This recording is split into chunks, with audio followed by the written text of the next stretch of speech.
Okay. And how many of you want your business to succeed, even if you have 100 different competitors around you offering exactly the same product or same service? Raise your hands.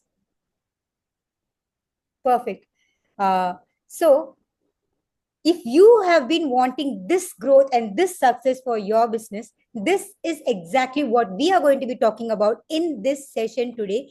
And we will learn 3 powerful secrets that I have learned in the course of my journey as an entrepreneur, and how I started my coaching journey in the lockdown, how I built it so far, whatever insights I had learned from that experience. That is exactly what I'm going to be sharing with you all today. So on that note, I will be taking you straight into the workshop. So any business that we talk about, okay, whether you're offering a product, whether you're offering a service, whatever business you are into, the business can be comprised into 3 parts. Okay, the first one is production, understanding your target audience's requirements, what kind of product they are looking for, what kind of service they are looking for, the market research that you do to understand their requirements, and then manufacturing or trading the product or creating a service which will cater to your audience requirement. All this comes under production. Before I move to the next point, let me talk with somebody here. For this question, let me talk with Om Prakash. Can you Yeah, please sure. unmute? Yes, Mr. Om Yeah, Prakash, what do you do? yeah. Actually, I am in the service business, so I Okay, sell uh, home and auto insurances. okay, perfect. So, in order to sell those insurances, you would have definitely worked on some research to understand the pulse of your audience. What kind of requirements do they have? How do I go and pitch about it to them? That happens to be your understanding of your target segment. And then in your case, you either design that insurance or you are an agent to some other company who is offering Uh, it. Correct. It is more like Okay, so in terms of product, it's like trading. Is that clear for you? yeah, that's correct. Okay. Now, coming to the third part here, self development. Can you take a guess why self development of a founder of a company is listed here in production? Yeah, the founder definitely needs to know sales. Okay, perfect. Okay, no Thanks. matter what. I mean, if you can't do it, somebody who works for you is not going to do it. It's Perfect. simple as that. Yeah. Thank you so much. So, one thing is that when we start our business, we have a specific mindset. But if we want to grow our business and accelerate our growth, our mindset needs to have a shift. We can never achieve a different stage of growth with the kind of mindset we started with, which is why self development is continuously essential for entrepreneurs. Just like, we talk about for working professionals, continuous learning program that applies also for entrepreneurs, and more so for entrepreneurs, because the more you progress, the more your mindset shift is there, the better the kind of the service or product you come up with, and the faster is your business growth, which is why we talk of this particular thing in our production activities. The second part of the business is marketing, creating awareness about the brand, the product we offer, the service we offer, and then engaging with the audience and nurturing them to see, help them understand why our product or our service or whatever we have to offer for them, why that is going to be a game changer for them. That process of engaging and nurturing them comes second as a part of marketing activities. Eventually, as a result of all this, it converts into sales. So for this, let me talk with Meenal.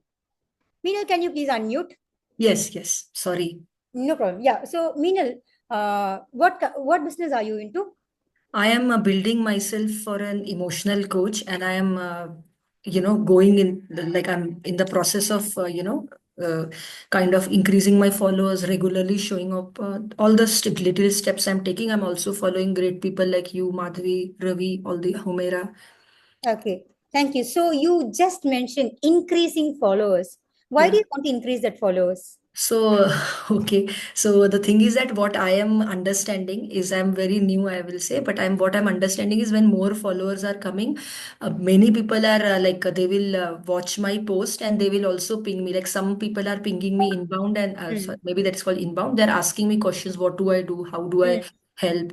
So I am thinking, I can be wrong, but I am thinking like if I get more followers, then maybe it will help, yeah, it will, my post will circulate and many people will watch. So yeah, that. Got it.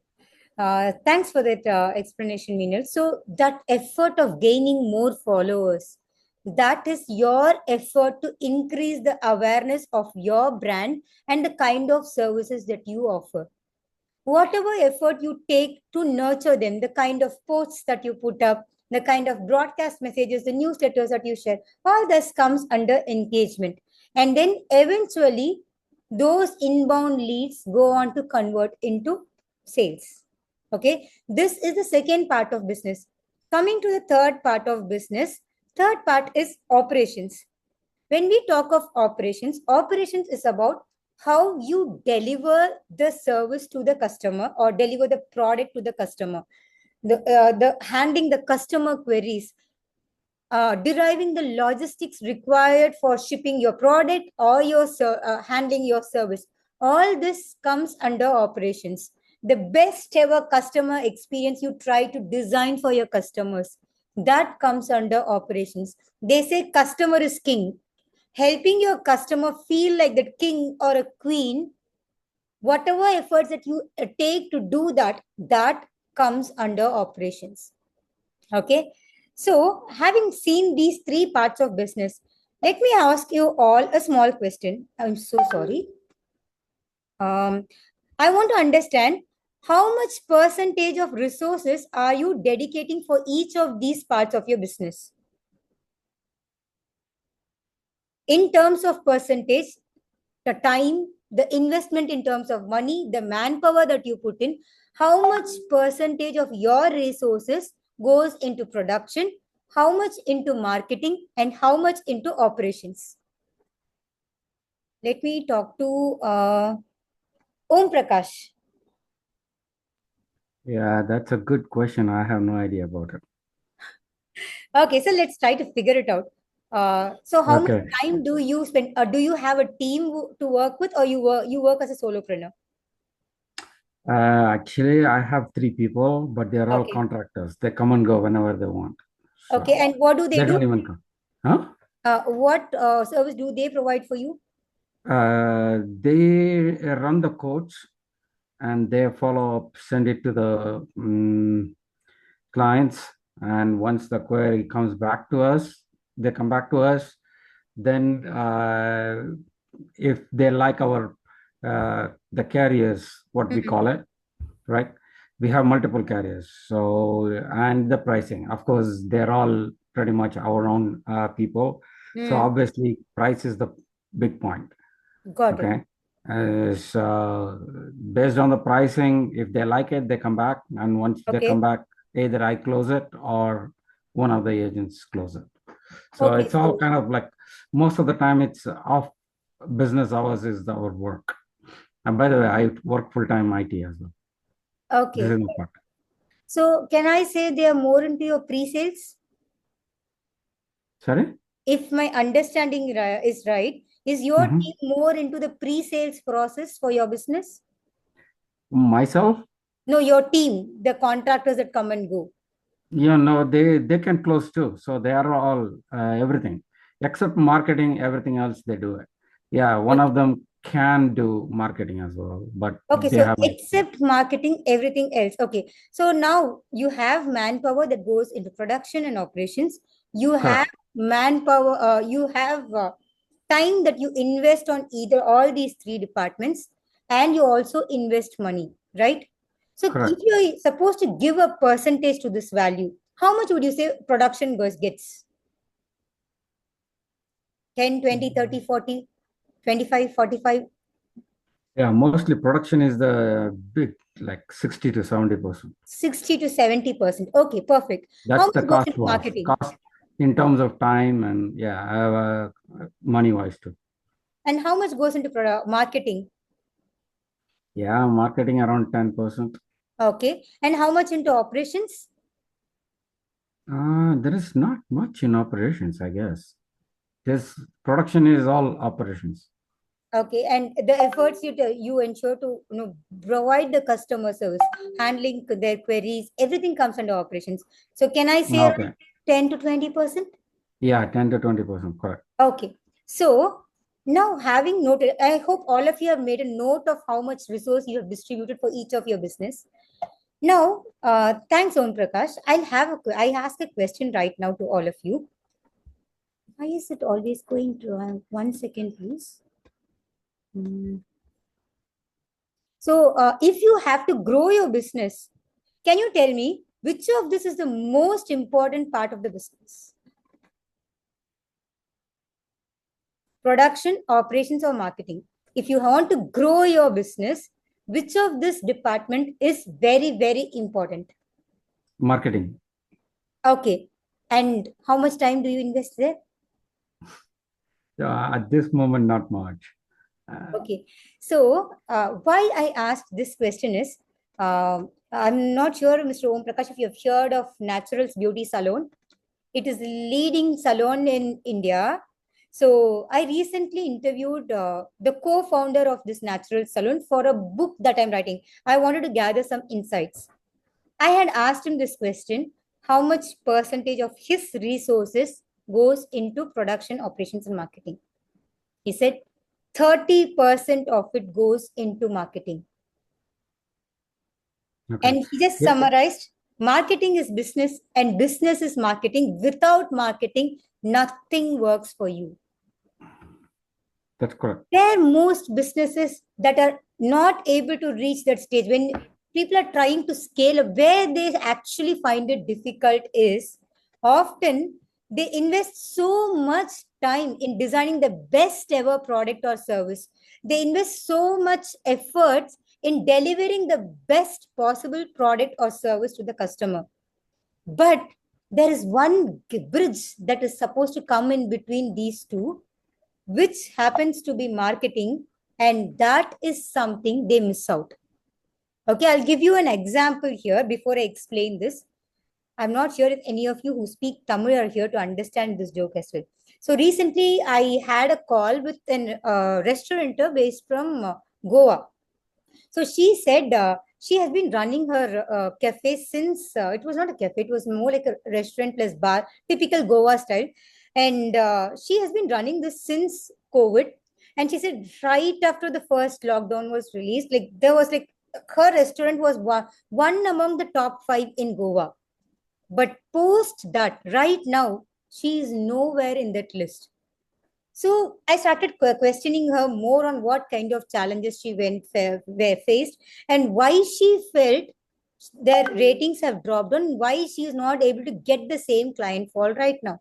So the first reason she gave is, Manju, see, my restaurant has an open garden, which means like when it is sunny, people sometimes don't prefer it. So a little bit of operations was getting affected.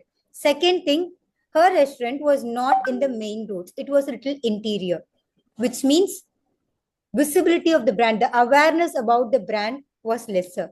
Third thing she mentioned was the only marketing effort she relied on was word of mouth. And the second thing she ever tried, if anything, was influencer marketing. And she said, no, Manju, marketing doesn't work for me. So I asked her more. Okay, let's understand why marketing doesn't work for you. She said, we bring in influencers, they create posts about us. People come to our restaurant, but then they feel Goa wants a lot of vibe in the restaurant. But my restaurant is busy only in the evenings. In the afternoons, when people come, they don't feel that vibe and they don't come back. Even when I say the same food that goes in the nights, which they rate as the best food, but still they don't come back. And then I questioned her more. So, what other efforts have you taken? She said, Manju, there's one game that is very popular here. we have got that particular board and set it up in our restaurant so more people can come and play. That creates a lot of vibes. So I asked her if that has improved the client fall. Again, they said, I mean, what she said was, no, the kind of people who come to play the game are not my ideal clients because they don't invest so much on the kind of food that I offer or the drinks that I have here. Which means all her marketing efforts were almost close to zero because she was speaking to wrong people doing wrong kind of efforts. This is the reason why her business was not clicking. And then we say, marketing doesn't work for me. No, it's not like that. Marketing is more than just about creating that brand awareness. So, in this restaurant case, they had designed the best possible delicious food, okay, which people who come there, step into the nights, have rated 5 stars. But still, people who come for lunch, they don't come back.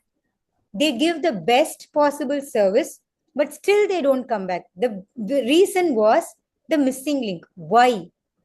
There's this popular comedy scene which comes in a Tamil movie. I'm not sure if any of you even speak Tamil here. So what happens is this guy, his name is Vivek.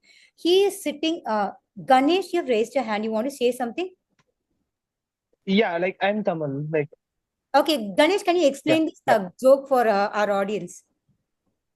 Oh, okay. So I don't quite remember that like scene Okay, that's okay. actually. Then I'll Yeah, do the explanation. No problem. yeah, Thanks. yeah, yeah, So I hope you could relate to what I'm saying at least. Did you? yeah, yeah, yeah, yeah, yeah, Okay, yeah. thanks. So he is sitting outside a tea shop having tea when a group of goons come and beat this guy black and blue. Because he was getting beaten in that commotion, all the other customers in outside the tea outlet, they all flee. And after all that commotion, when this guy relaxes and turns back, he sees the tea shop owner is still busy preparing tea. And he asks them, who are you preparing tea for when there's nobody here sitting? So all of us are busy designing products and trying to design the best ever service without creating a channel for the audience to come. But who will we serve to the product or the service that we have designed? Who will we serve to if we don't have the clients? Which is why, remember, production can get your business up and running. Operations can get your business uh, on a stable flow.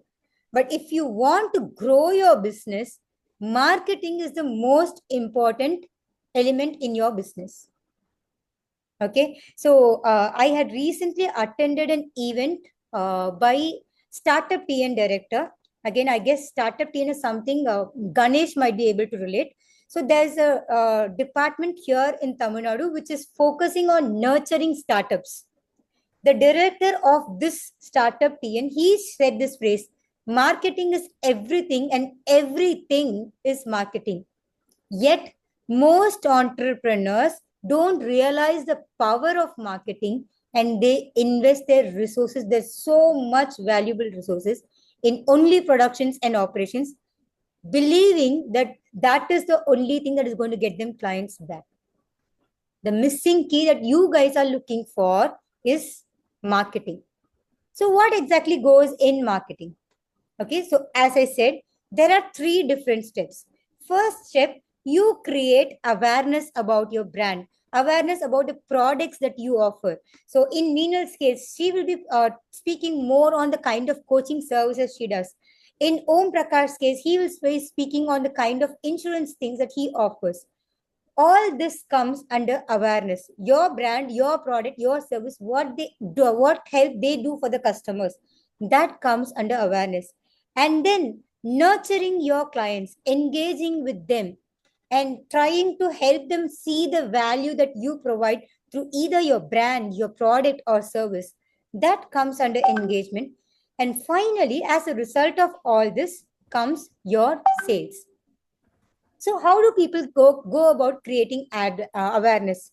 The paid ads that we see on social media, TV, newspaper, radio, or The buses, the trains, nowadays ads are being run there in the apartment LEDs.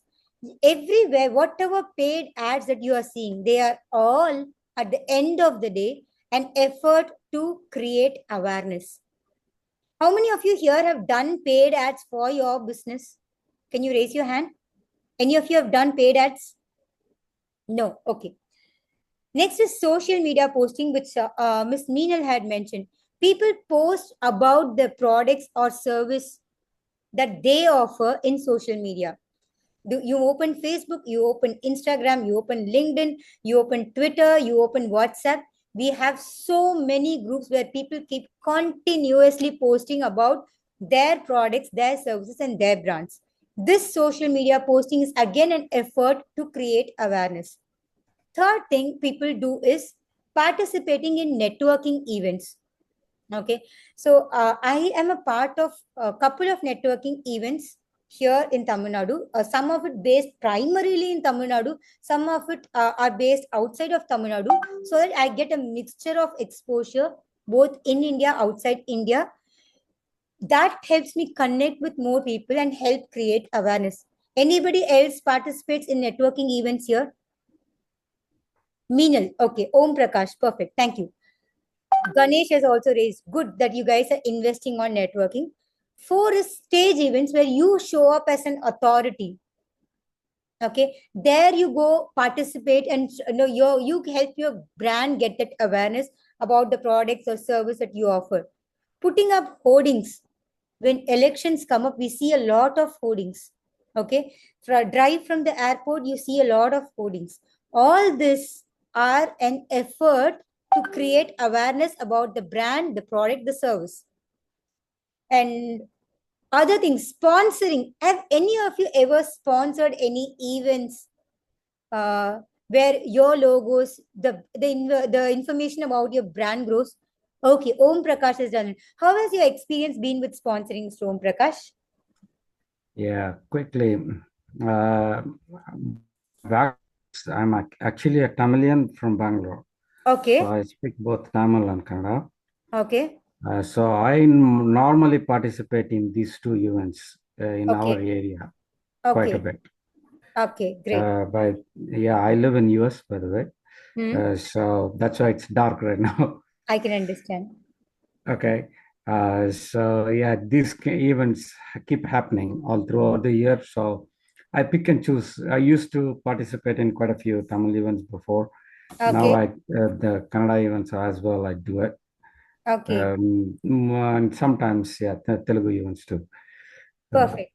And have you sponsored any of these events? Meaning not completely, but I have sponsored in some capacity, Okay. smaller capacity. Why did you sponsor? What exactly did you expect in return? Technically, yeah, basically awareness. That's Perfect. one thing. But 90% of our business happens over the phone. Got it. We don't really physically meet.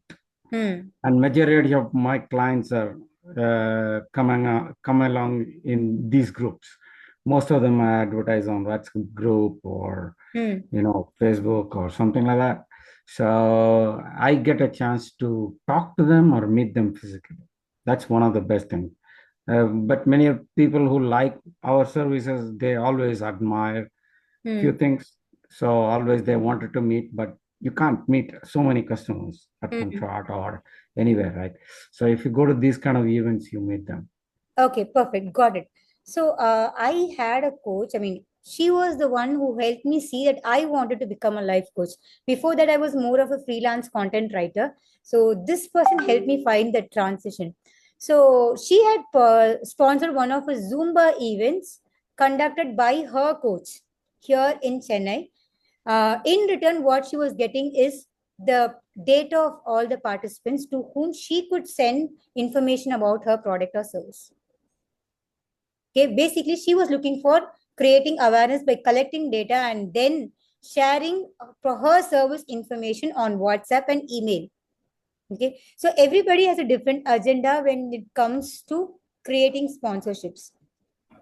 Yeah. Okay, One feedback I got from her was it was a pretty expensive affair that she didn't want to do it again. Okay. And finally, pamphlets. If you go stand outside your children's school, I don't know how it is there in US, but here in India, you every now and then you get pamphlets from people. Okay. But often what happens is sometimes people don't even go through what the pamphlet is. When I get it, my son picks it up from me, tries creating a rocket, and then I tell him, at least let me read what is there. But not everybody takes that effort. So pamphlets is one effort, but people do to create awareness. All of us have done at least one or more of this. And this is what creating awareness about your product or service is about. The next thing we are going to be talking about is engaging or nurturing your customers. Okay. There are a lot of options available. Newsletters. Anybody does newsletters? I have not done, but I'm thinking I want to know more if you can throw some knowledge. I am seeing some people and also thinking about it. Okay, newsletters is not something that I am doing currently, but then newsletters is one way of nurturing your contacts where you periodically share insightful informations about your brand, your product or service to your audience on email. Okay, one reason why I didn't engage on newsletter is I remember I've subscribed for Jay Shetty's newsletter. I've subscribed for Tony Robbins. I've subscribed for Sudarshan Ganapati. I've subscribed for APR'25. But trust me, I don't read. So I realized when I'm not reading, I will not be doing this to somebody else. I felt in my case, it doesn't work. I mean, I haven't explored this yet, but rather I nurture my clients on WhatsApp. Anybody who comes to me, speaks to me, asks details about my service, I add them to my WhatsApp broadcast list and I nurture them. But either end of the day, the objective is same, to help them understand more about why they should be working with you. That comes with newsletter. You can still go ahead with newsletter, but in my case, I felt I am not reading a newsletter, hence I didn't explore that. Okay. The next thing people do is conduct webinars regularly. So back when I started my life coaching, I used to speak on a different kind of topics, basically related to emotional intelligence, personal development, self-growth, parenting, relationships, and a whole other topics, everything related to the kind of services that I was offering. I conducted regular webinars at least once a month. Okay. So those kind of webinars are again an effort to nurture your clients, to help them understand why your product or your service is going to be of value to them. We also see this a lot from this Amway people. They also start conducting webinars. They actually collaborate with doctors and they do webinars. Their effort is again an effort to try to nurture this client. Then the personal meetings, like Mr. Om Prakash said, personal meetings help you connect with the client on a deeper level. When you are there right next to them, and you understand their requirements by asking deep, meaningful questions. And then you reach a point where you and the client know from within that, okay, this is exactly what is it that I'm looking for to progress in my life. I recently had this with one of my former schoolmate. I've not seen this person in school because our school was like, we had 60 people in a class and around 13, 14 class sections were there. We are currently working on a reunion for our school for 25 years of grade 12. And that's how I chanced upon this person when we were working on as an organizing committee. That's how he came to know about me.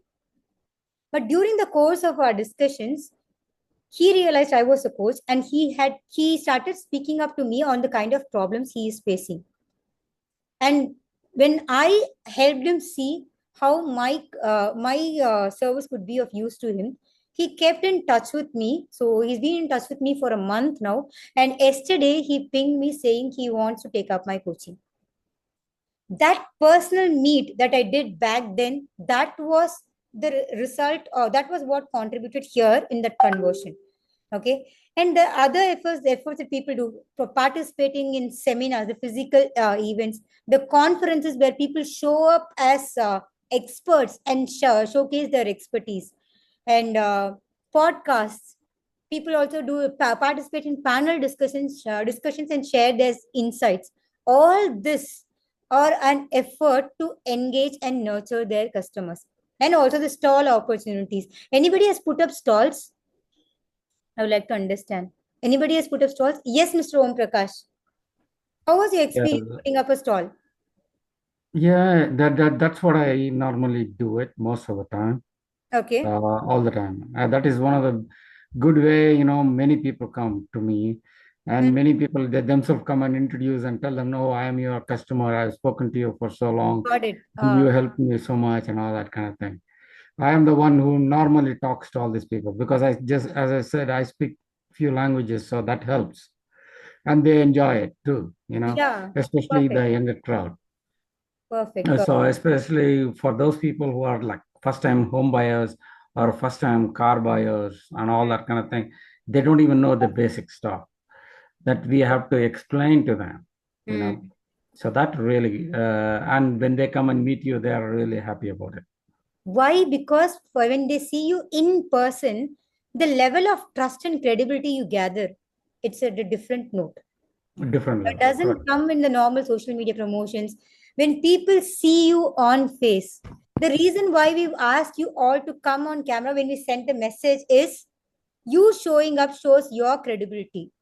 It reinforces your credibility. And that is what is going to eventually convert for you. Imagine me speaking with my camera like off like this, with not even my image here.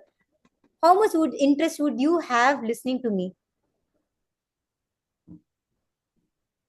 Okay. That is why we need to show up to people. The more we show up, the more we connect with people. That is when it eventually translates into sales. Lockdown taught us a very valuable lesson. When all of us were locked in home, people started yearning for people connections. Okay, right from small kindergarten kids to adults, grown up adults, everybody was started feeling the urge to step out and connect with a new person.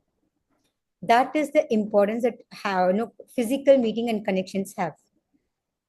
So all these are our efforts to engage with our audience. Okay, and next is going to be, how do you convert these leads to sales? Yes, Manju, I'm getting leads, but how do I go convert this to sales? Okay, so first is getting those leads is come by building new connections, online, offline, online on social media, offline, connecting with new people, and then consistently nurturing them. It's not just on social media, consistently nurturing all your leads. And then when you create new initiatives where you invite your audiences to meet you over physically or virtually in your expos, in your stalls, in your events, that is when it starts converting to sales. Okay, there was a physiotherapy doctor in a networking community here that I'm part of, and every time in our sessions he would to come and say, I can cure you of this kind of physical pain, that kind of physical pain. Like, yeah, people were like, oh, okay, good, good, good.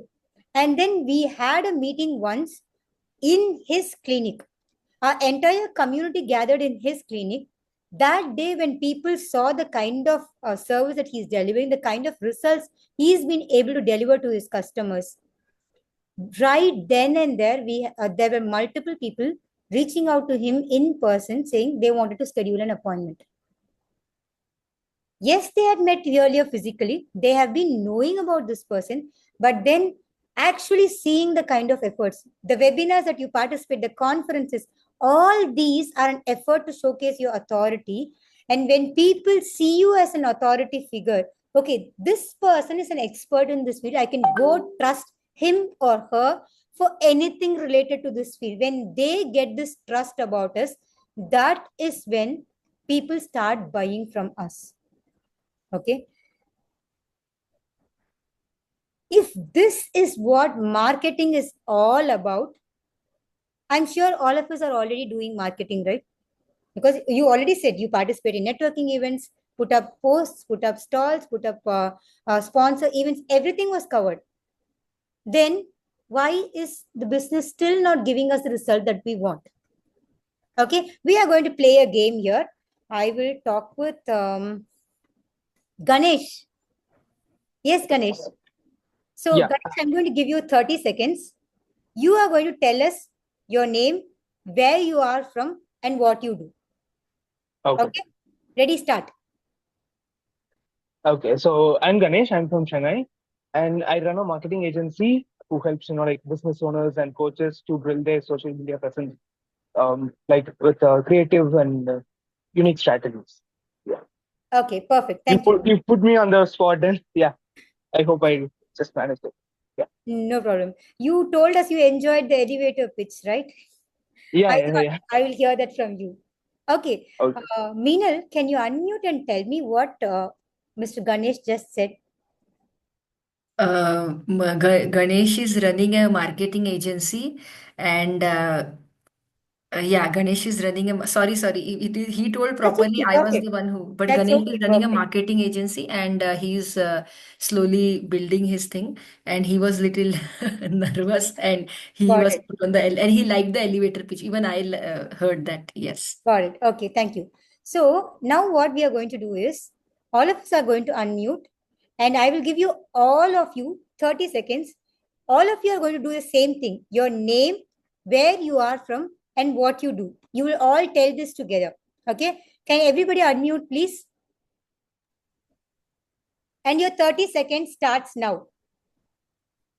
I am Hi, Humaira Meenal. Mirza. I'm I am a Omkar. personal coach. From I Dallas. live in New Bombay. I work as a corporate trainer and Okay. communication coach. Okay. There was no pause allowed in between. Anyway, now can any of you tell me what the other person does? I No, only heard Amira is a Umaira's corporate trainer. Yeah, corporate because trainer. Yeah. she told it at the last when everybody else had stopped. when there was a little pause, yeah. Yeah. So usually what is happening is in the name of marketing, we are all doing exactly this, which is why our voice is getting lost in the crowd. Okay. We all post in social media, but how many of you go and read other people's posts? Raise your hands genuinely. How many of you read other people's posts? Meenal, Yeah. Ganesh. Okay, you how many posts do you read and why do you read? Okay, so I read, to be frankly speaking, you asked honestly. So I don't read 10 people if I give comment. I don't read 10 because I have less time, but I do read one or two because I feel that they are really bringing, for example, yours, I generally read it and I know like how you're, in fact, I like it, how you present everything. Even my daughter likes it. Oh my So God, thank you. so I read some of the people, others I just go skim it and I will put some comment because it's important Why do to you put that? Why do you skim through? Why do you comment? because one is like I will some of the people are putting the same content in different ways that I can make out in a first two three lines only that they are telling about this thing, but I want to comment because that reaches to that's an engagement and I'm like they will be seeing me, so it's an engagement and it's one of the ways to build your LinkedIn this thing presence. Okay, people are engaging often in other people's posts for the reason that the algorithm boosts their visibility. It helps them connect with the person who has put up the post. It could be your potential client, it could be your competitor. And by commenting on their post, you get attention of your end user. Or sometimes when genuinely people connect with you. So thanks for accepting that, Minal. Trust me, everybody does this. It's not just you. No, and even I don't have time to read everybody's post. Okay. Even I choose the kind of post that I want to read in. Now, when we try to choose the kind of post that we want to read in, how do we ensure, somebody else who is reading our post, they are actually choosing us? Okay. That is going to be a challenge that we face in terms of marketing. And we are going to be discussing more on that because remember in the start, I had mentioned that even if 1,000 or 100 other people are doing the same business as you and offering same thing as you will have to be visible, audible, and get sold. You will stand out and become the best brand. How do we go about this is what we are going to see next. Okay. The answer here is going to be in a world of noise, personal branding is your signal. Does anybody know of Freshworks? Guess Ganesh, you must be knowing. Yeah, like I have heard the name Freshworks, like Me it's a too. company, right? Like Okay, so you know Freshworks story? No. Okay, so Freshworks, they basically started as the founder had his TV damaged during transit, and when he was trying to reach the customer care or the insurance, nothing worked for him. When he was trying to figure out what to do and find a solution for this, he read a comment on hacker.com which said that this customer service related software, the prices are shooting up exorbitantly and very randomly. That moment, this person who has commented is mentioned, there is a huge gap here. Anybody who attends to this gap is going to make millions. Okay, that was what the comment that was written there. And he realized he can do it because this person, Girish Mathrubootham, he was the founder of Freshworks. I mean, he is, okay. And he was working in Zoho back then. And he's been working only in this area till then. So he realized this is something he can do. He connected with a couple of his friends. He launched his company. And when people were actually going and pitching about their product or service features, Freshworks did something different. Freshworks was actually talking about their story, their journey. Freshworks created a personal brand that really superbly complemented their performance accelerating. They were literally, they were very, very aggressive in their marketing efforts. Even the investor pitch had a beautifully related story which says this is our journey. And all that created a personal brand which complemented their journey towards uh, filing an IPO. Okay, it is one of the first Indian SaaS company listed in Nasdaq. And the journey there was not by advertising about product or service, its features, what you get from that, but by sharing experiences and by creating a solid brand story. Okay, so is there anybody here who says, I don't like to listen to stories? Can I see the hands up? So before I, that is what people started leveraging on. Okay, everybody loves listening to stories. And when I said Girish's story of, he had his TV broken, he was not able to, have a solution to it. So the customer care was very irresponsible. He was not getting a solution for it at all. How many of you have faced this journey yourself? Some way or other, your TV, your fridge, your washing machine, something goes wrong and you don't get a response. Doesn't this journey sound so personal? Don't you connect with Girish's journey?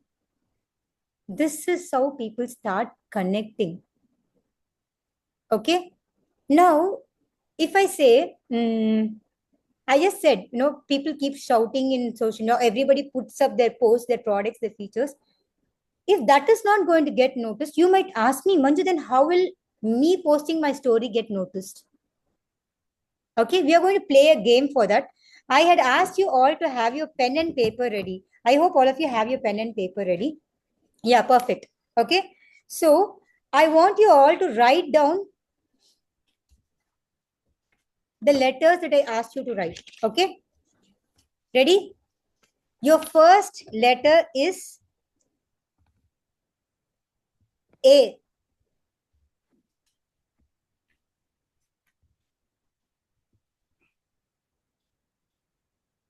Your second letter is I.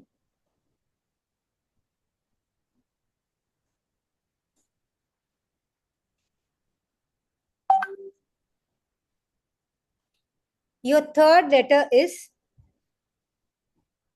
E.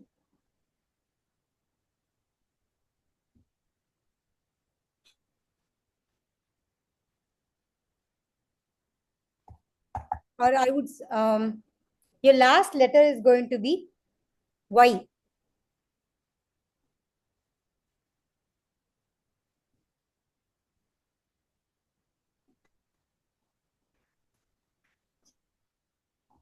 Ready? I hope it's been a very long time for all of you since you gave your last test. Let us see how many of you clear the test today. So when I say 1, 2, 3, all of you are going to lift your answer sheets and going to show me together. Okay? Ready? 1, 2, and 3. Can I see your answer? I'll show you my answer only after seeing yours. Meena, I'm not able to see. Ganesh, I've not seen you. You didn't write, I think. Okay, I'm not able to see what. Okay, I can see Om Prakash. Now I'm showing you my answers. How many of you got this right? How many of you can understand what I say? Let me explain now. The first letter, what is this letter? E. E.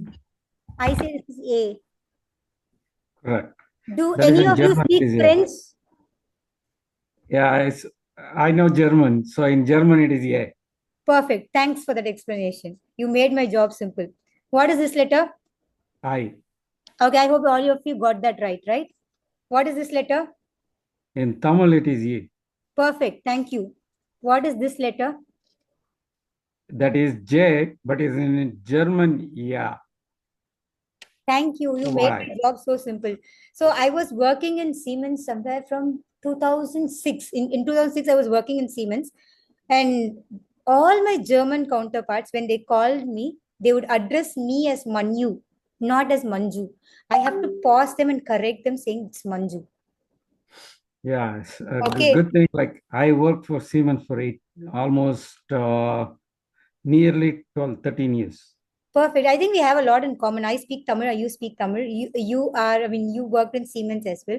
Nice. Thank you. Yeah. So I've been there in Germany too. Germany perfect. and Switzerland. Very nice. Yeah. So now tell me, when you see something different like this in social media, will you pause and read or not? Yeah, definitely. This is what we are going to do in terms of marketing, or we need to be doing in terms of marketing.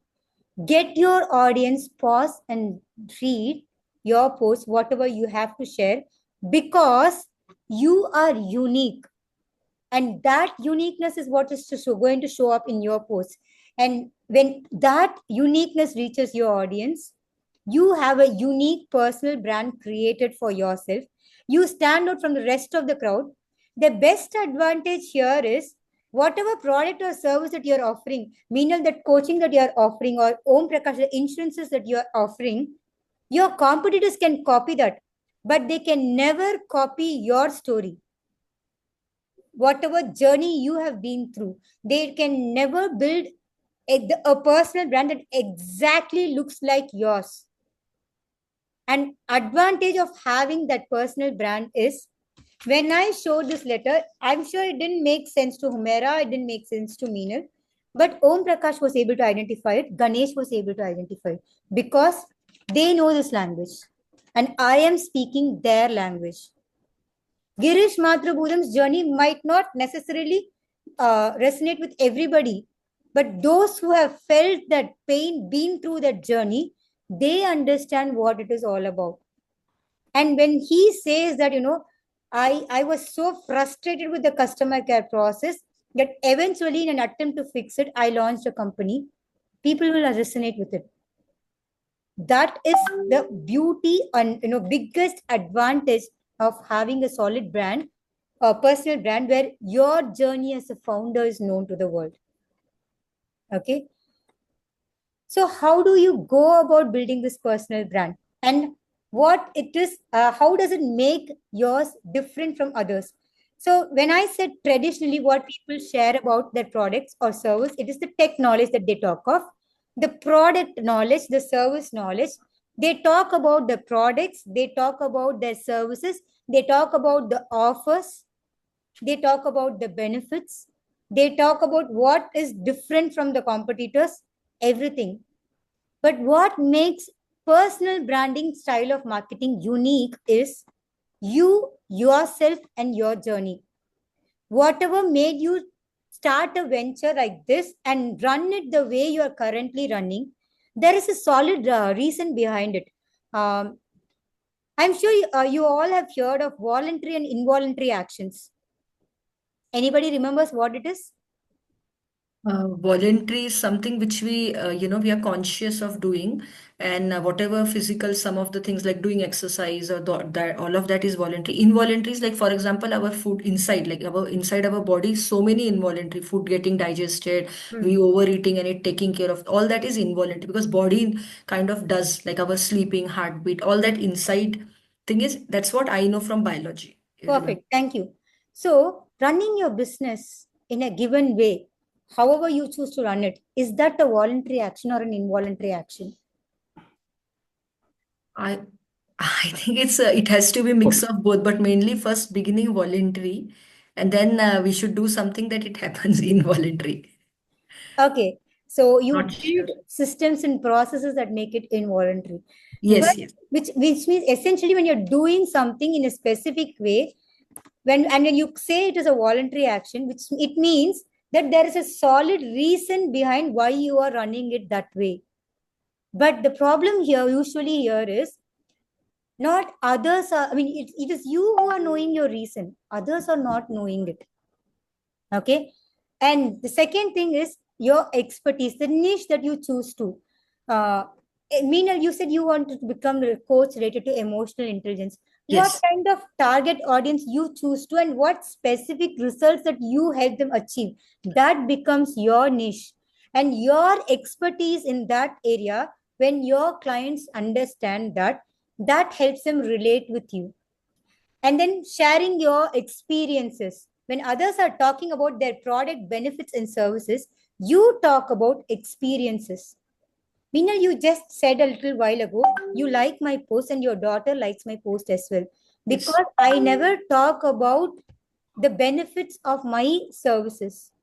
I've always been sharing my experiences with my clients, my personal experiences, the experiences that my clients go through. These are what I talk about. I've yeah, talked about everything ranging from IPL cricket match to today's post is something that, the kind of experience I had when cleaning my kids' wardrobe. yeah, But all of that related to business growth. yes, That was my experiences, and I shared my experience with you. Now, when you sit here and clean your kids' wardrobe, will that not resonate with you? yes, I had people tell me this exactly feels like how I feel. That's because I am sharing a story. I'm taking you through a story that you have also been through in your life. And which is why you say, okay, she is exactly talking to me. Okay. By doing this, you go on to build your personal brand. Okay. Show up in podcasts, write a book. Okay. I have a book. I wrote a book. I think this was in during our lockdown when the entire world was stuck in the houses. I wrote a book. This was on how to make a proper career choice. The book was titled Decode Your Dream Career, and it was published in 2021, I guess. I don't even remember. So and I forgot about that.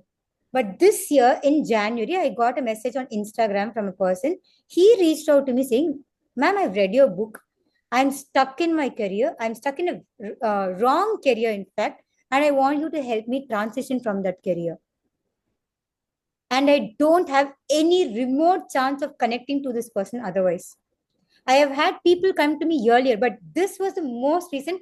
And why it struck me was this person was so desperate that he translated the entire book into Tamil because he's not fluent in English. He rewrote that book, he studied it, he understood that he was stuck in a career, and then he is working with me and he is my personal coaching client right now. All this because I built a personal brand. And if you build your personal brand, you will have this too. Instead of talking about the service benefit, instead of talking about the product benefit, just like Freshworks did, just like I am doing, I want you to build your personal brand because that can never be copied. All entrepreneurs talk about unique value proposition. Anywhere you go, people ask us, what is your USP? I tell people, I am a USP.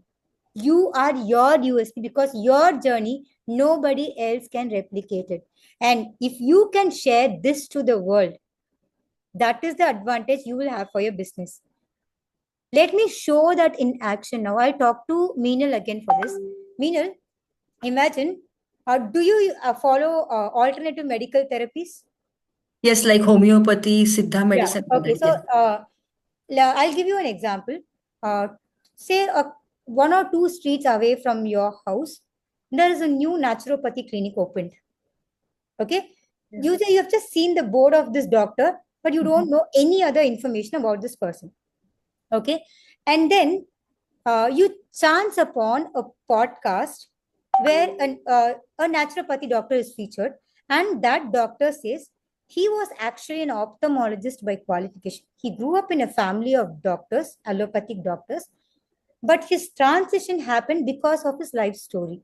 His mother was impacted by diabetes, and it was in trying to help cure her that they realized that allopathy cannot do much benefit here, and in fact it only makes things worse. And on lying on her deathbed, this doctor's mother takes a promise from this doctor saying, I want you to switch to a better source of medicine which actually benefits people. Now the person who said it is a doctor herself. The person who is giving the promise is already a doctor, a specialist in eye, and he quits that career. He learns naturopathy, and then he starts his career as a naturopathy doctor and is serving people. You Right. listen to this podcast. Yes. Tomorrow, imagine if your child is unwell. Which of these doctors will you reach out to? You mean And to you say, can reach out to them on phone also, because naturopathy doesn't require you to visit them in person. yeah. So, So the which of them will you doctor who has been a medical doctor, like allopathy, and then he became naturopathy, that doctor and the other street, well, the other naturopathy guy. Yeah, So which of between these two? but the one for the medical doctor who became a naturopathy, that guy I will first reach. Why? Because my means I mean I feel he has studied the English medicine, which also plays a very important role, which Hmm. has really helped. But now he is also studying nature, because I also believe in natural ways of healing. Hmm. So I have more trust on this doctor because he is already knowing his medical knowledge. I trust that people more. Others also I trust, but this is among these two, the MBBS plus conversion is more, resonating to Because me. doesn't it look similar to all our journey? We all started with allopathy. All of us are vaccinated, right? Correct. And then somewhere down the lane, we learned that, probably allopathy is not that effective. Like, it's not like allopathy is not good at all. Even Exactly. today, when there is an emergency, people go out. I have also been there. But Yes. then it is not always 100% effective or 100% scientific like we assume it to be.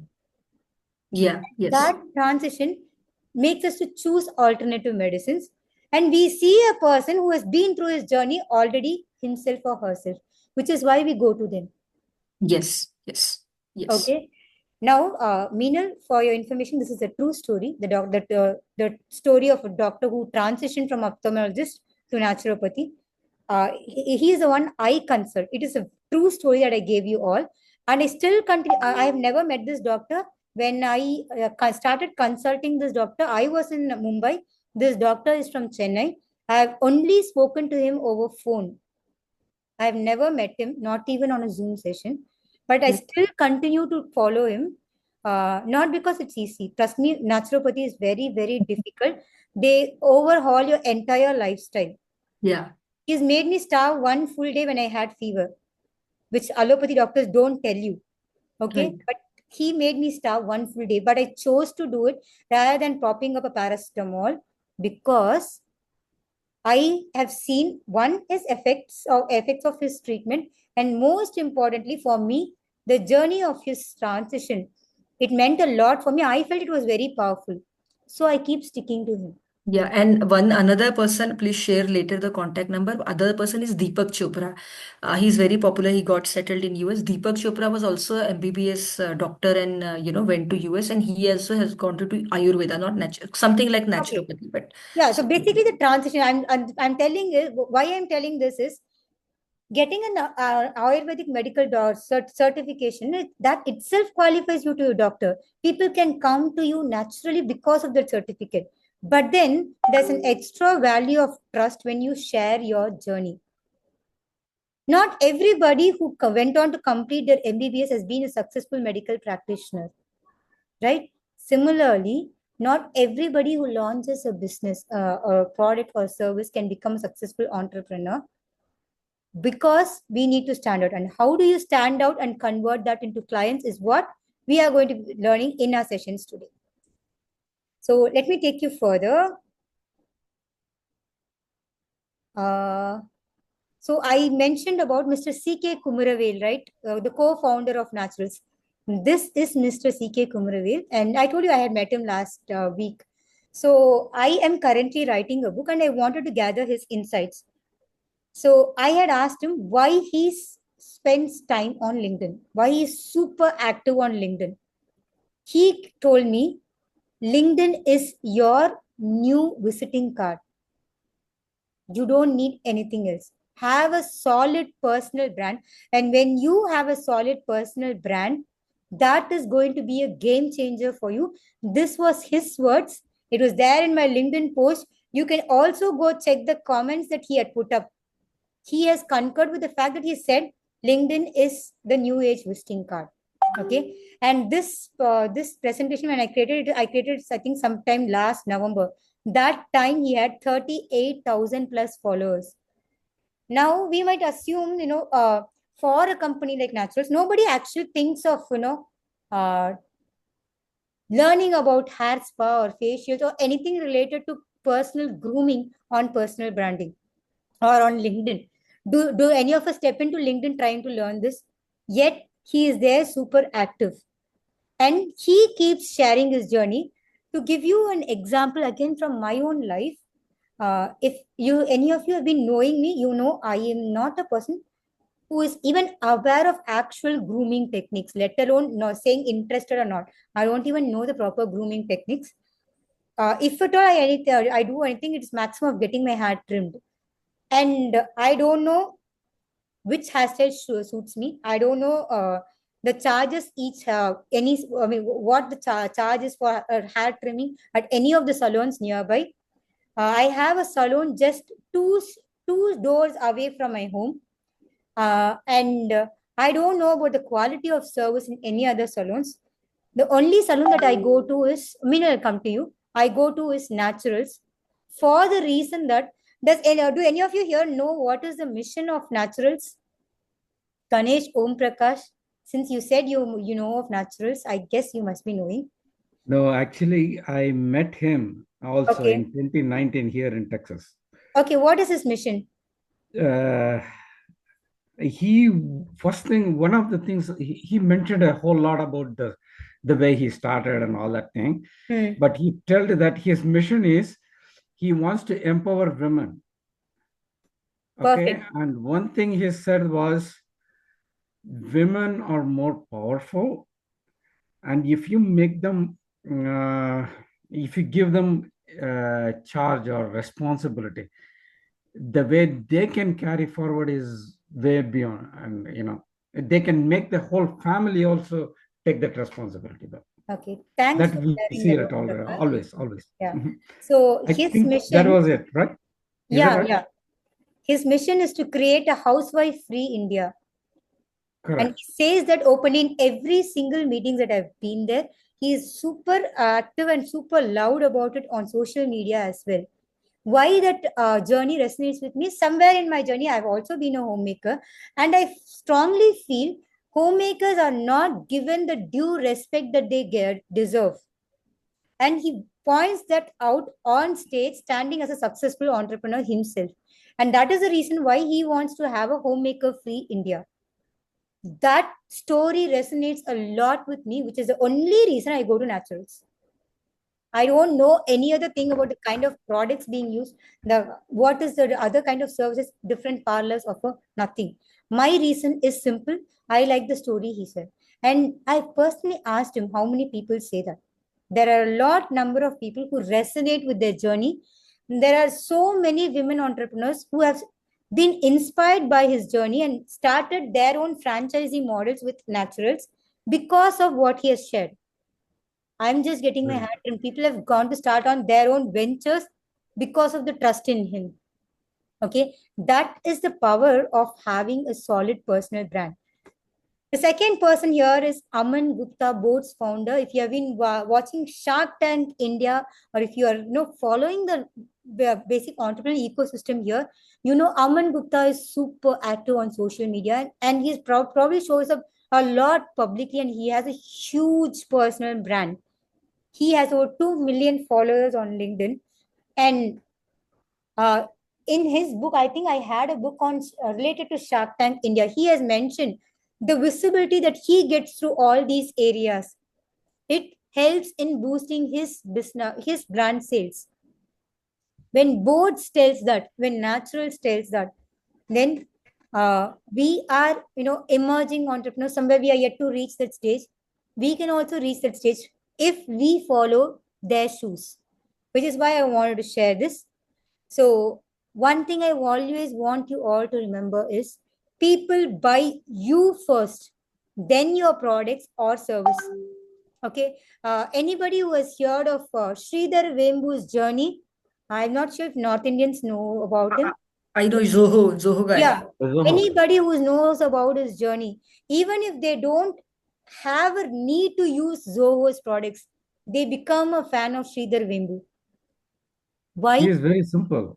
Very Very simple. much. He farm. Very, He very has approachable. yeah, and he's in farm and all that. I could really relate. He has Exactly. farmer and those things. He was like, I'm also from that background. I could just relate to him. You Very already true. said it. Okay. And Om Prakash, a little while ago, you mentioned you speak multiple languages, and that Yeah, helps you to connect with people easily, right? correct.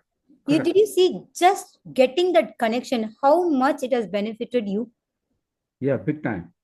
Okay. Big time. This is the power personal branding can magnify when you connect with them more on a deeper level. Not just the language, in your experience, in your stories. That is the power you need to be building for your business. Okay.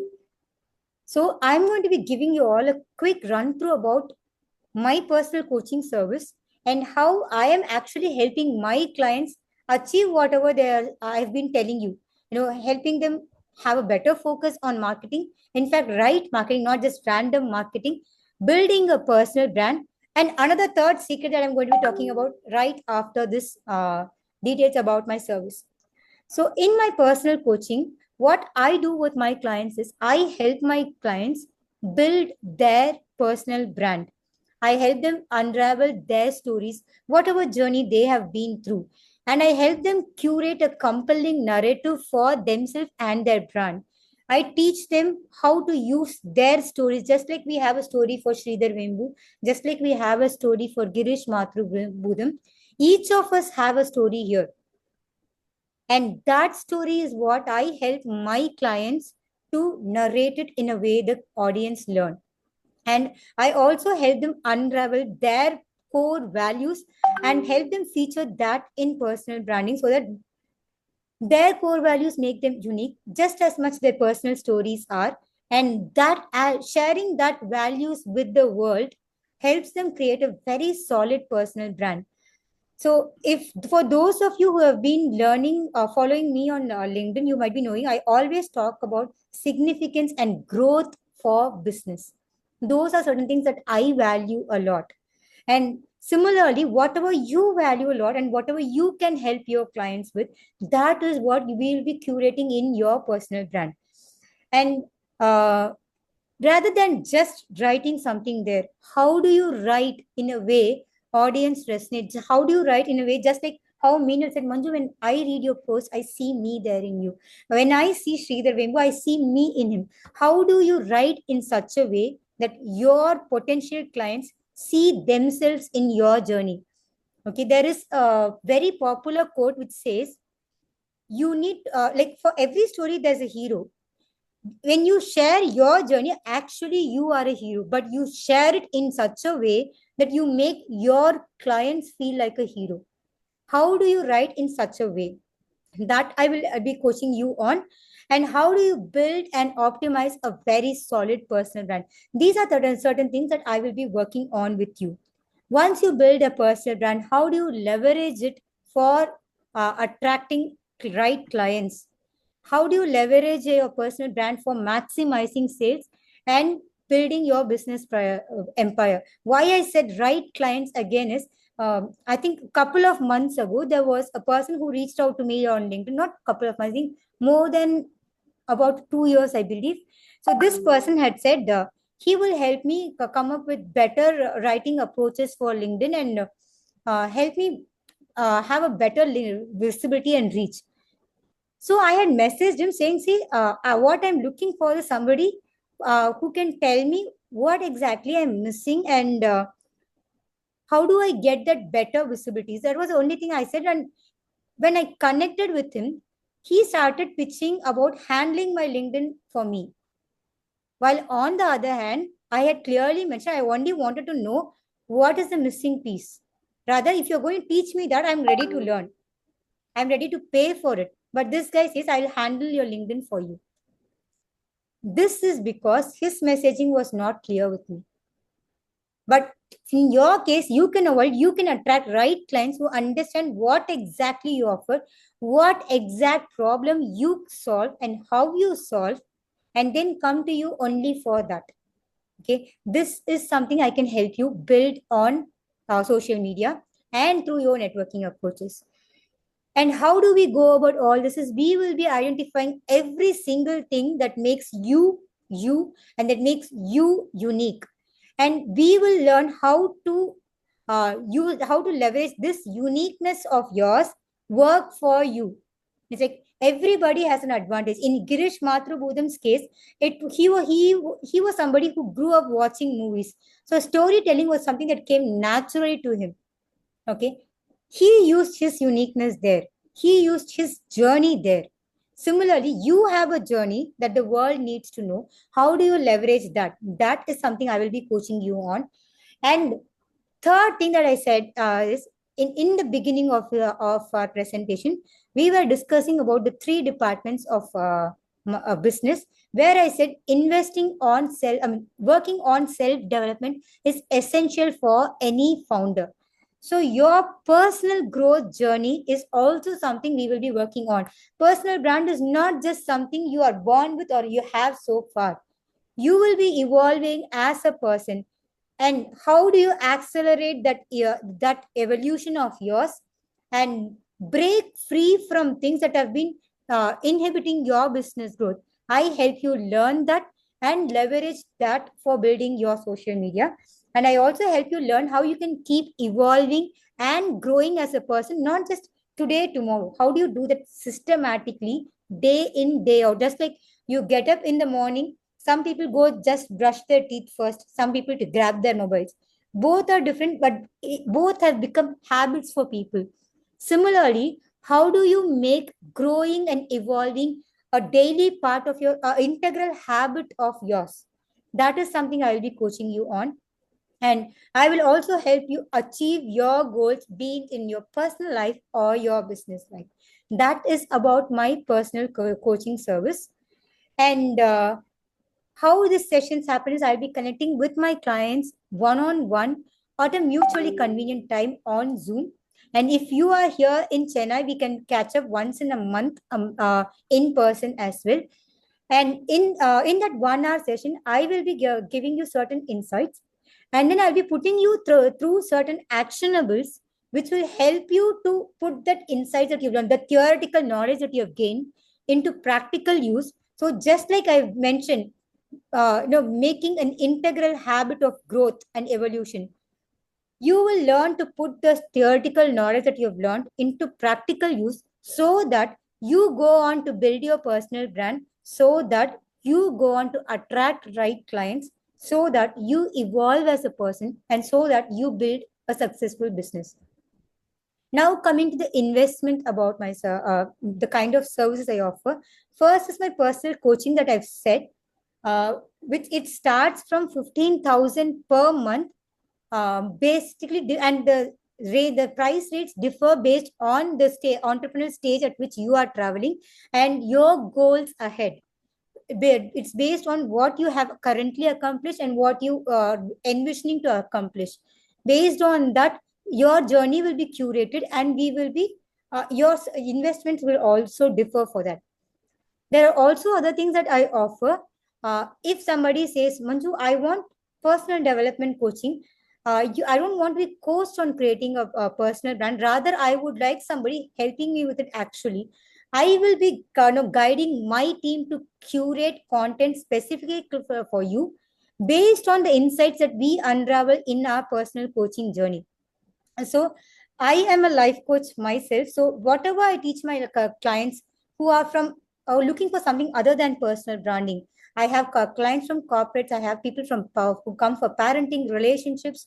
I have teenagers who come for career guidance or becoming a better version of themselves. So whatever life goals you have, we'll work on it. And by unraveling what you are, who you are from within, and whatever is unique about you, I will guide my team to curate social media content for you that will resonate solidly with your audience and help you build that personal brand. Okay. So this is also something that we would do. And we will also do designing podcasts for you. Okay. These are certain services, primary services that I offer. But there are also some managed services that I get to. Again, I'll have my team do it for you. This video shoot is currently for those in Chennai. For those in Bangalore or other states of India, I'm currently working on collaborations for this. I can keep you posted once that develops. So basically, how having your podcast shot, your videos shot and edited, all this will be done. So again, the starting range is what is mentioned here. But based on where you are in your entrepreneurial journey and what are the goals that we are planning to achieve, the prices might differ. Okay, this is about my services. And in case you feel this is something that you have been looking on, you feel okay, it gives you the confidence that it can help you achieve success in your life and business, you can schedule your orientation call with me on my WhatsApp number. It's 744-851-9829. I repeated, it's 744-851-9829. Okay. Now you can ask me, Manju, you spoke so long. Yes, it sounded interesting, but do we have a proof that this is really going to work? I will give you my clients' journey. I'll show you the transition some of my clients have faced. Let me share my LinkedIn for you.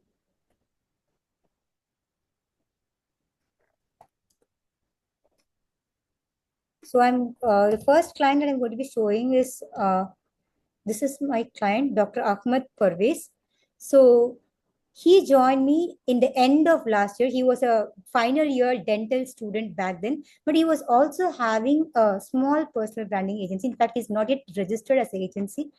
He has been doing more like a solopreneur there. Now, back then, he didn't have a solid personal brand while he was actually working to help people build their personal brand. And we have been working together since November last. And today he has got successfully, he's been consistently getting leads every single day on social media regularly. I wouldn't say every single day. It's too early for us to say it's every single day. He has been getting leads regularly, inbound inquiries that come his way. It's not like he is doing the outreach yet.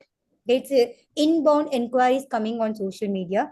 And the second thing is his consistency is improved on social media, and he started building a personal brand for himself that he was actually helping his other clients do. As a result of this, one of his clients who is based in US has offered him a collaboration, and where he is going to white label his services and provide it in US. And one more contact of his as he's chartered accountant.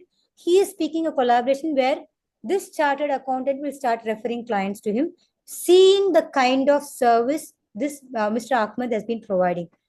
Okay, I'm going to be showing another coach right now. She is a nutritionist. She is my most recent client.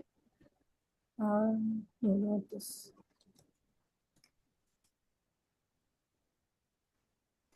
When Trupti came to me, she was very confused about her niche. She was all over the place when it came to creating the kind of services and packages. 1 month she'll curate something related to emotional intelligence. Second month she'll start talking about nutrition and other things. She was her content, her approach is a little confusing for her audience. So in the past 4 months that we have worked together, Tripti has started building a solid personal brand of hers. And some of you are from a 7-day challenge that I'm hosting. Tripti successfully hosted her 5-day WhatsApp challenge last week, and she is doing her finale workshop as we speak right now. Okay, this is the kind of success stories that I have. My clients are getting regular inquiries, and they have started to do something more bigger than what they had already thought of for themselves. And this is something I can help you achieve as yourself. You also achieve if you sign up for my coaching program. Okay, just a second. So coming to the final secret about business growth, this is a tale of two brands. Haldiram's, we had already discussed in our challenge. What started as a small snack shop in Bikaner, it's now a global brand. And so is Naturals. What started as a small beauty salon, it's now a global brand. Naturals has branches in Dubai as well. It's not just in India. Okay. Now, my question here is, why is it that Haldiram's and Naturals were able to grow while there are other sweet shops or snack shops that we see nearby? There are other beauty salons we see nearby. Why are they not able to grow like this? Any guesses? Yeah, mindset.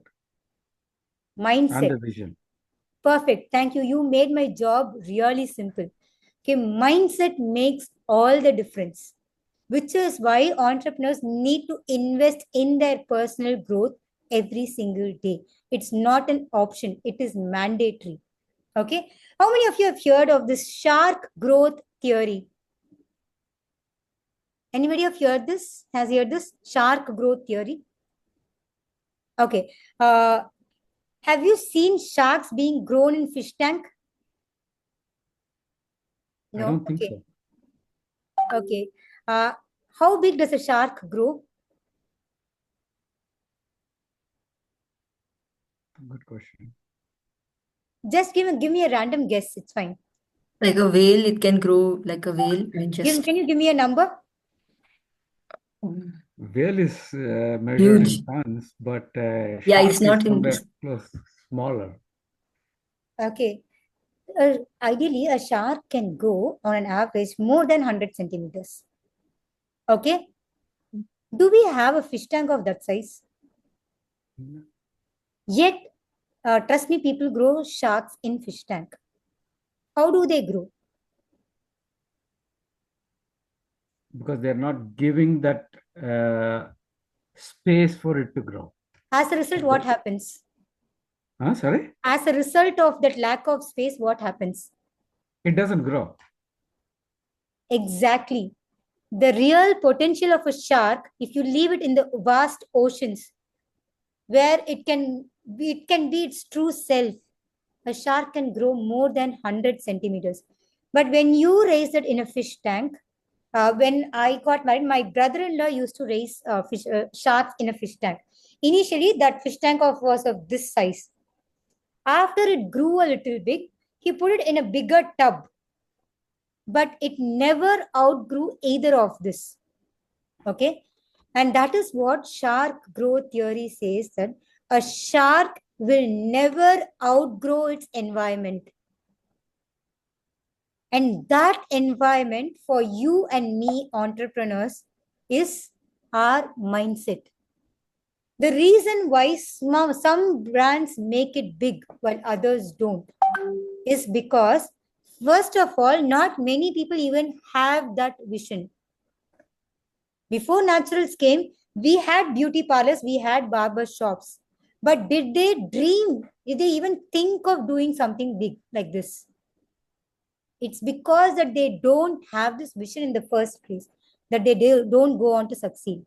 Second thing is, some people have vision, but they don't believe they are resourceful enough, that they are capable of doing it.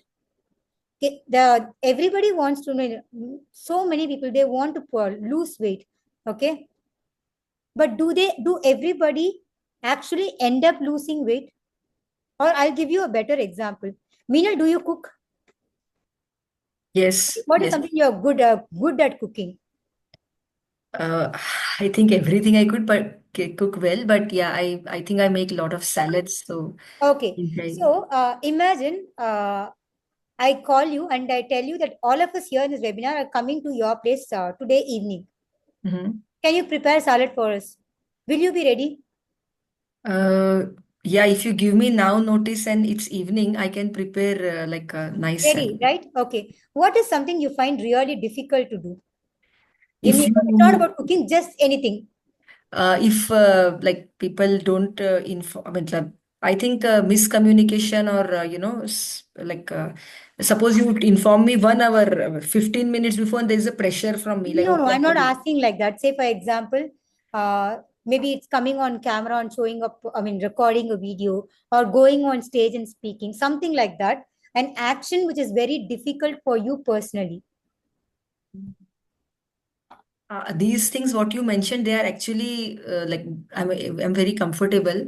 Difficult, I think I mean, I'm not able to answer that, but I find Okay. it very hard to. Dancing, singing, which of it is harder for you? Among these two, I would say dancing. Singing comes naturally. Okay. Imagine I tell you again, same, I'm calling you and saying, all of us are coming there tonight and there's a program and you are going to dance on stage. Okay. How ready will you be? It will be little this thing. I need more time to prepare. Why? When you're saying you're preparing salad, you feel like you can do it. You didn't say you have to think over. But when I said dancing, you said you mostly need time to prepare. Yeah. Because why? Can you give Because me a every day I am not doing that. Singing and other things, pretty much they are part of my life. so But what happens when you're not doing it regularly? regularly, then it becomes, it's little, we need more hard work. It is little You're uncomfortable. not confident enough of doing it. Yeah. Okay. So the reason why people have a vision or have a goal and still don't go and achieve it is because they don't believe they are capable enough of doing it. And third thing is they don't know the way to grow. It's one or more of these which stops people from growing, be it in business or in personal life. Okay. So that is why we need to invest in our growth. So I will talk to Mr. Om. Mr. Om, you talk about insurance, right? Okay, what kind of objections before I proceed, we might have to extend our sessions for another 5 to 10 minutes because we are getting a little late. Okay, so yes, Mr. Om, what kind of objections do you hear from people when you ask them to invest for insurance? Can you come again? What kind of When you go pitch about no this home insurance or car insurance, what kind of objections do people come with? What kind of reason objections? they Okay, give? okay. Yeah, Yeah, yeah. for not buying Price, it. Price. price point. Okay. Anything else? Of course, they look for not just my trust, but the carrier. When you say carrier, it's Got a it. insurance company. Now let's talk about this price point that you mentioned. Now, what is the minimum price that you quote for the insurance? So let us talk about home insurance. Oh man, it's very expensive here. Now, give me a number. Okay, Anywhere around $3,000 per year. $3,000. Okay, so imagine when a person has to buy a home insurance, they obviously should have bought a home already, right? Cool. How much do And they not, invest in buying a home? sorry? How much do people generally invest in buying a home? Yeah, then, okay, by the way, I do mortgage loans too. So, Okay. yeah, minimum it's around 20%, but they can do it with 3.5% as well. No, I'm talking about the investment in numbers. How much money do they have to invest for buying a home? Okay, it all depends on the location and all that kind of thing, many things. Whatever here, wherever you are currently, tell me. Yeah, let's put it around $400,000. Okay. That's 4 Now, lakhs. imagine if something happens to that house. What is the savior for them? They don't have a savior if without insurance. Insurance is the only savior. So, what people often see is the money that is standing in front of them. Okay. Oh my God, $3,000 per month. I can do so many things with this money. Why should it unnecessarily waste on investment? This is what people assume. But that $3,000 can save that entire amount they've saved or invested on their house when something happens. Yeah. Recently, there was forest fire, right? Just before. Yeah, correct. You know, then, by the way, in the US, this whole houses, you see that this big mahal or palaces, they're all built out of wood. Within few seconds, it will fly out. So, what is going to save them eventually? This Correct. insurance. Okay. Correct. Now, when we can help people see, okay, it is this investment that is actually going to give them the biggest return they are looking for. So imagine I say, if something is going to give you 2 lakhs return in 6 months, would you be interested in say investing in yourself for that? Yeah. If when people are realize the returns are higher, that they will invest in you. But first thing is you should also understand that for you to give that higher returns for your clients, you should invest in yourself. You should whatever has been stopping you right now, you should step out of that comfort zone. If I tell you today, build a personal brand, show up on camera, trust me, I am a person who used to run away from camera until 4 years ago. I have never been on cameras for photos or videos. I don't like being on cameras. The reason I started to show up is when I wanted to build my personal brand. Was it difficult? Yes. Was it very uncomfortable? Yes. Did it make me feel like running away? Yes.